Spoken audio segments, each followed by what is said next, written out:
Good morning friends, কেমন আছো সবাই? আজকে আমরা বোলেরো নিও N10 গাড়ি নিয়ে যাচ্ছি ব্যারাকপুর একটি অফিসিয়াল কাজে। তো যাওয়ার পথে আমাদের তো বিবেকানন্দ সেতু পার হতেই হবে। সেই জন্য ভাবলাম বিবেকানন্দ সেতু সম্বন্ধে কিছু তথ্য আপনাদের শেয়ার করি এবং একটি ভিডিও বানাই। তো বিবেকানন্দ সেতু বলতে যেটি দ্বিতীয় বিবেকানন্দ সেতু, এটি স্বামী বিবেকানন্দের সিস্টার নিবেদিতার নামেই নামকরণ করা হয়েছে। এটি নিবেদিতা সেতু নামে পরিচিত। এটি টোলযুক্ত ব্রিজ, এটিতে যেতে গেলে টোল দিতে হয়। এর বাম পাশে যে ব্রিজটি রয়েছে সেটি অনেক পুরাতন, যেটি স্টিল ব্রিজ বা উইলংডিন ব্রিজ নামেও পরিচিত।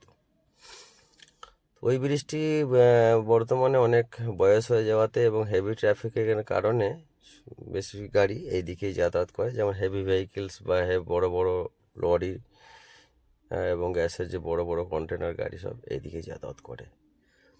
এবং এই ব্রিজটিতে কিন্তু একটি বিশেষ জিনিস রয়েছে, যেটা হলো টু হুইলার বা থ্রি হুইলার এই ব্রিজে কিন্তু কোনোরূপ এন্ট্রি নেই।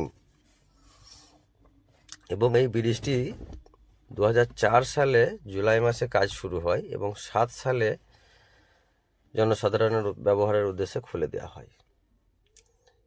পাশে যে বাঁ দিকে ব্রিজটি দেখছেন, ওই ব্রিজটির নামই হলো স্টিল ব্রিজ বা উইলংডিন ব্রিজ।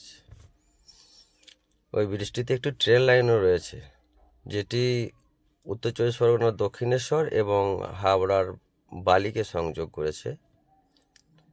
এবং আমরা যে ব্রিজটিতে যাচ্ছি এটি কেবল স্টয়েড ব্রিজ, ভারতবর্ষের বুকে প্রথম এই ধরনের ব্রিজ কেবল স্টয়েড ব্রিজ, 3-6 লেন বিশিষ্ট। এই ব্রিজটি তৎকালীন মুখ্যমন্ত্রী জ্যোতি বসুই উদ্বোধন করেছিলেন। এবং পাশে যে ব্রিজটি দেখছেন ওটি শ্রীমতী ইন্দিরা গান্ধী শিলান্যাস করেছিলেন। তো যে তথ্যটা আপনাদের শেয়ার করলাম এটি কিন্তু গুগল এবং উইকিপিডিয়া থেকেই পেয়েছি আমি।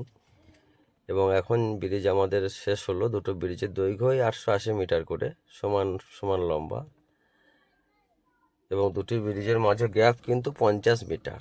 এখন যে রাস্তাটি বাঁ দিকে নেমে যাচ্ছে সেটি কিন্তু দমদম জেল বা দক্ষিণেশ্বর কালী মন্দিরের দিকেই।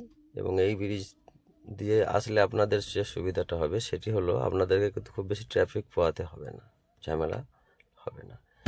এবং আমরা এখন অ্যাপ্রোচ রোড দিয়ে নেমে যাচ্ছি। এখনও ফ্লাইওভার একটু রয়েছে অল্প সামান্য।